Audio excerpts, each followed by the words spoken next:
The morning newspaper headlines scream, Dynamite King dies. Merchant of death is no more. The man stared at the newspaper in shock and horror to find that he was reported dead. He pinched himself. Am I alive or dead?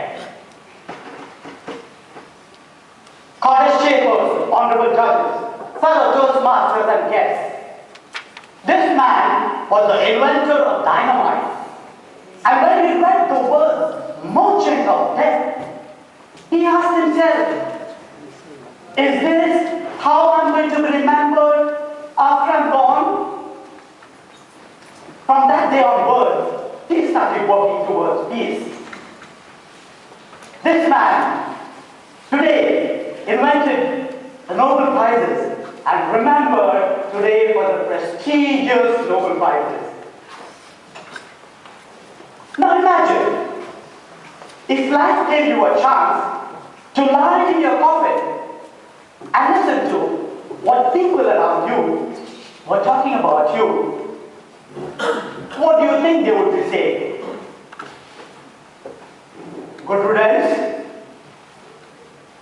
At last? Or would they be remembering you with love and respect? How do you want to be remembered? In your journey from the womb to the tomb, you are your own Shakespeare, your own Mahatma Gandhi, your own Osama bin Laden. What footprints you would like to leave on the sands of time, what legacy you would like to be remembered for, depends entirely on you. For in the end, on your tombstone, it is not these two dates that matter, but the dash in between, because that represents your life story. So make it memorable. Now considering your life journey so far, and God forbid, if you had gone tomorrow, how do you think you would be remembered? Would you be remembered as a loving, caring, and giving person whose positive contribution touched the lives of many? Or would you be considered as a rude, arrogant, and selfish person who was just a parasite in society? Let me illustrate my viewpoint with the lives of two persons who passed away in 2010. John Gabriel, an engineer at a local company, dropped dead in office last November. John's wife regretted having married him because he was a drunkard and beat her every day. On the other hand, John's boss regretted having hired him because he was such a pain in the, you know where, neck. He was rude, arrogant, and selfish. At his funeral, there were many who were glad that he was born. Toastmasters, is this how you want to be remembered?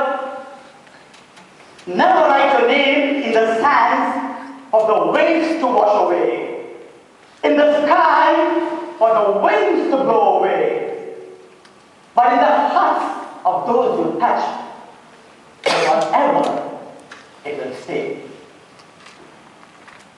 The second person I remember is Dennis D'Souza, the ex-principal of Sherwood Academy, Abu Dhabi. He passed away on the 31st of December 2010. Local newspapers and web portals announced his death. Messages of grief poured from all over the world. The thoughts were overwhelming. A national award-winning teacher, he was being remembered for his pioneering efforts in introducing inter-school sports in UAE. He was being remembered as a leader, a composer, and a social worker. Students fondly remembered him not only for recognizing the talent in them, but also for nurturing and encouraging them. Which life seems meaningful? John Gabriel's or Principal Dennis D'Souza's, two separate individuals, but the lives they led were poles apart.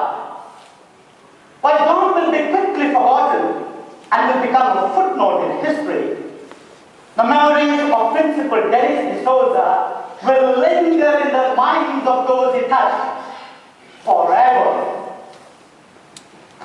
Toastmasters, so many of you are busy marking tasks of your to-do list, but how many of you are thoughtfully creating your to-be list?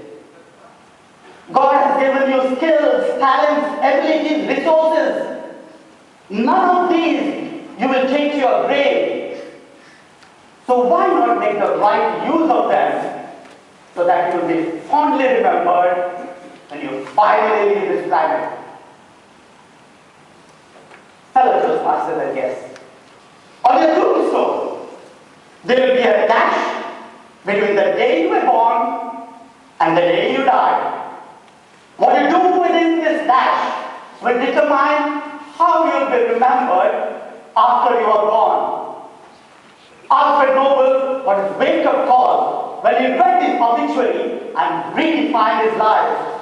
And in doing so, redefined how history will remember him forever.